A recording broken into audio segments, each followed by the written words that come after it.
This is exactly the break we've been waiting for, as these players had a massive impact on the game today, but there's still some struggling players we have to talk about that have fans concerned. But overall, fans are happy with a walk-off win. Let's talk about it. Hi, welcome back to another episode of Padres Digest with your host Andrew. Happy to be back as always. First of all, happy 4th of July. Happy birthday, America. America's now, 2025 years old. So yeah, stick around to the end of the video before... That was a joke, by the way. Please don't roast me. Stick around to the end of the video because we have some post-game fan reactions. Post on Twitter, post on Reddit. Maybe we'll be featured on the channel. And as always, please subscribe. Okay, Padres baseball. We had a nice, fun game today. Of course, let's have our AJ Cassavell recap. Final Padres 3, Rangers 2 in 10 innings. Jake Cronenworth walks it off with a 2-out single against Rangers lefty Robert Garcia. Padres start their 10-game homestand with a dramatic victory. Never going to complain about a win. But I kind of am now. So let's start with our today's lineup real quick. Walk-off winners, absolutely. What's up with Merrill? I'm going to talk about Merrill a little bit today. And then pitching does its job. We'll give him a little shout out. But yeah, I talked about the offense a lot recently, so I don't want to deep dive too much into it, but we'll still cover it because offense is still an issue for us, obviously. We'll start with this, though. Cronenworth for our walk-off winner. He has a 737 OPS. It isn't sexy, but more than fine for a number 7 hitter and second baseman. Please get a real number 8 and number 9 hitter, Preller. And after that, I think we'll be okay. Moving on, though. Bogaerts did grab his right hamstring on a follow-through. He's leaving the game. Bryce Johnson will pinch it. We saw how that ended. But I saw the post-game press conference, and Shildt said he thinks it's just a cramp, so he should be fine. But I thought we should address it real quick. Bogaerts should be fine. I saw someone on Twitter saying that Bogaerts faked an injury because he couldn't handle the pressure. That's stupid. I don't know if they were joking, but that's stupid. No, I'm sure he just got dehydrated and had a little cramp. So make sure you guys drink some water. I got my water right here. And then let's move on a little quick. Love the Pods to death, but the amount of opportunities we had and not capitalized is why we aren't a great team. Solid team, but gotta be better. I can show you guys the box score. But today we were 4-12 with runners in scoring position. Arraez had a hit. Cronenworth had a hit. Shildt had 2 hits with runners in scoring position. But one of those didn't score, obviously. Or I guess both of those didn't score, actually. But yeah, 4 for 12. 4 for 12. It's not horrible, but it's not great, right? I mean, the Rangers are 1 for 12. So it's like not looking great, but it has kind of looked better slowly. But it's still not great, right? And I can tell you that because just not fun watching this team play right now. Not bad.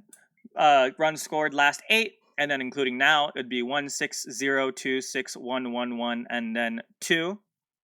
So we've had better. We've hit better. We've hit worse. But obviously, some of these are wins, and we'll always take wins. But yeah, next person I want to talk about, and this will kind of go into our next topic. Merrill, sophomore slump, plus whatever is wrong with Tatis, might just make this a lost year, to be honest. This is a bad offense, but no way it should be this bad with Tatis, Merrill, Machado, and this is awful. Yeah, I mean, I don't think I'm ready. Again, we're just past the halfway mark. I wouldn't call this a lost year yet. We're definitely a second-half team under Shildt, like I keep saying. But I do want to talk about Jackson Merrill real quick. So I'll show you this in a sec. But one thing I kind of loved and kind of hated about today, Jackson Merrill had 2 strikeouts, right? The first strikeout was a pitch that was in the strike zone, and he got called out on strikes watching.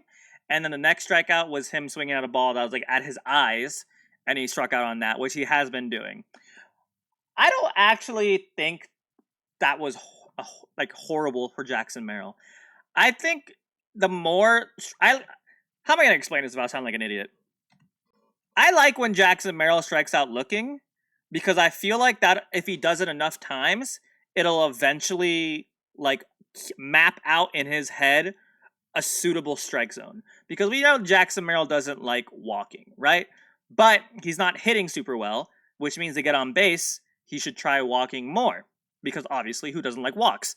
So if he can find his strike zone and visualize it, because he struck out on a pitch that's just low. Or not just low. It was at the bottom of the strike zone, right? So if he can realize what his strike zone is at the bottom, and if he can stop swinging at pitches up there and find his strike zone at the top, and he can like map it out visually in his head, maybe he can start walking more, and maybe he can start finding better pitches. Because once he realizes where people can miss and not swing, and where people can get in the strike zone and swing. Does that make sense? I'm trying to make sense out of this. I'm trying to explain it. But basically, if he develops his strike zone and pitchers find out that he develops his strike zones, then he can start learning on how pitches will pitch him with his new developed strike zone. I hope that makes sense. If not, ask questions. I'm really bad at explaining things, but I think that makes sense. If not, yell at me. But I want to make this comparison too, right? So you all know Corbin Carroll, right? I've been thinking about this for a while now. I haven't really talked about it because I haven't made a video about it, and I kind of already made a video about Jackson Merrill. But let's talk about it now, right? I saw this thread. It backs up that people think similarly to me. But Merrill is starting to look like Corbin Carroll in his second season. Good comparison. Corbin struggled, but not this bad. He ended up okay. Corbin was even worse the first half of the year, but went ballistic in the second half. Jackson will bounce back. So, of course, I brought up Corbin Carroll's monthly splits from 2024. So, home runs, we'll use home runs, even though it's not the most complex stat. But it's a good idea because Corbin Carroll is a home run hitter. I mean, you can look at his 23 stats. He did have, 25 home runs, which isn't like amazing or anything like that, but it's still good, right? So look at March, April, May, June, and I guess a little bit of July too. One home run, no home runs in the entire month, and then 6 home runs. The average was not great. I mean, 250 in June's not horrible, but he didn't look great, right? And in August, 11 home runs, 3, 5, ended the second half with 17 5 was the first half, and then he ended 17 in the second half and ended up with a 22 home runs.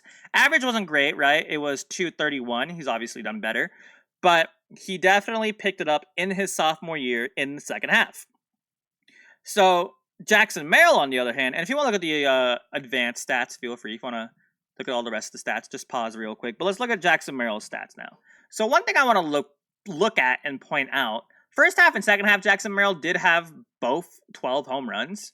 So June, I'm assuming they're counting second half starting in August. Well, I can do the math. 9, 10, 11, 12, 13. So no, I guess they're counting at the All-Star break. But he did look pretty even on both sides, but we know him for the second half for his heroics. And you can look at his advanced stats. I mean, his on base was relatively the same. A little better in the second half, but still over 300. Weighted runs created was definitely better in the second half. 159 over 109. 100 would be average. So I don't know if I can call him a second half performer. I always thought of him as, but it's not like he played much worse in the first half. I wouldn't say much better, but much worse in the first half. So maybe you can call it a sophomore slump and it'll have like a Corbin Carroll type first half. So I guess my point being here would be, let's not count out Jackson Merrill already. I mean, he's still young, obviously. He's like, what? How old is Jackson Merrill now? Like 22, 23? 22. He's still 22. That's crazy to me. Makes me feel old. But yeah, I mean, I don't want to call him a Corbin Carroll type season, or he's having a Corbin Carroll type season. But I will say he definitely has some things to work on, obviously. But I thought that was a good comparison to maybe the kind of season he's been having. Oops, wrong button. Yeah, I mean, I can swap between the two. This one's Corbin Carroll. This one's Jackson Merrill. But yeah, what's wrong with Jackson Merrill? Sophomore slump. Strikes out a lot on horrible pitches. His eyes need to be readjusted. This thing popped up again. I feel like I found the button to put it away. I did. Hi. Thank you for subscribing, though. These are pretty good numbers, to be honest. Anyways, moving on. Let's talk about our pitchers' performances. So today, we had a pretty good game overall pitching-wise. I can show you this image real quick. Randy Vasquez almost never passes the eye test, but he keeps you in basically every game. 5 innings pitched, 2 earned runs should be more than enough from your number 4, number 5 starting pitchers. And he finished the game with 6 innings pitched, I'm pretty sure, yeah. But, I mean, 3 hits, 2 runs, 2 earned runs. DeMarcus Simeon, was it a double, I think it was? And then 3 walks. 3 walks aren't amazing or anything like that, but, I mean, 2 earned runs. Randy Vasquez with the, 6 expected ERA with 3.79 ERA. We'll take that every day of the week. And of course, Jeremiah Estrada looked really good. I accidentally just paused my recording. Love that for me. And then Jason Adam, of course, he's looked good. He has a good scoreless streak going on, even though he has been a wild sometimes recently. But yeah, Robert Suarez again looks good, but also shaky at the same time. But again, as long as he gets no one out, and then Morahone in the 10th. Morahone, of course, I'll show you this right now. If a Padre reliever makes the All-Star team, it dang well better be Morahone. Freak saves. Absolutely. I mean, Robert Suarez, I think, is second place right now in the league in saves, but Morahone is beyond the best pitcher. Can I say best pitcher, best starting pitcher out of all the pitchers in this team? Morahone might be the best pitcher of everyone. So, if anyone deserves it, Nick Pivetta, Morahone, All-Star game candidates, absolutely 100%. But yeah, that's pretty much all I want to talk about today. Sorry, today was a little disjumbled in my brain, but let's talk about our Friar Faithful feed real quick. Every 10 base runner stranded steals some joy, but I'm glad we won. Happy 4th, everyone. Happy 4th, everyone. This win is for Iggy, thinking he hit that walk-off home run, but missing it by 40 feet. Yeah, I thought Iglesias destroyed that ball, and then it missed by like 40 feet, and I was like, oh, okay. I don't think Iglesias has a home run with us yet. And then had we gone to the 11th, had we go to the what? English. Had we gone to the 11th, who would have played shortstop? Tatis, Merrill, and Johnson. We were talking about that in the Reddit.